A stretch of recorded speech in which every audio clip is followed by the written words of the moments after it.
ہم کریں گے ہر مظلوم کی حمایت۔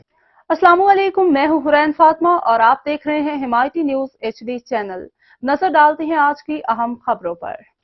کراچی پولیس کے ہاتھ گرفتار گینگ وار کمانڈر کے سنسنی خیز انکشافات۔ کراچی ڈسٹرکٹ سٹی پولیس کے ہاتھوں گرفتار انور کوجک کا کریمنل ریکارڈ سامنے آ گیا۔ انور کوجک عزیر بلوچ گروپ کا پاک کالونی گولی مار کا کمانڈر تھا۔ ملزم مخالفین کے جسمانی اعضاء کاٹ کر قتل کرتا تھا۔ ملزم قتل کے بعد لاشوں کو بوری میں ڈال کر پھینک دیا کرتا تھا۔ ملزم پاک کالونی گولی مار میں تاجروں سے بھتہ وصول کرتا تھا۔ بھتہ نہ دینے پر اغوا تشدد کے بعد قتل کرتا تھا۔ کراچی ملزم انور کوجک قتل کی درجنوں وارداتیں کر چکا ہے۔ ملزم پاک کالونی اور گولی مار کے علاقوں منشیات فروخت کراتا تھا۔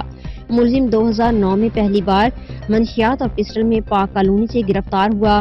کراچی ملزم 2009 میں اقدام قتل کے 3 مقدموں میں پاک کالونی میں پکڑا گیا۔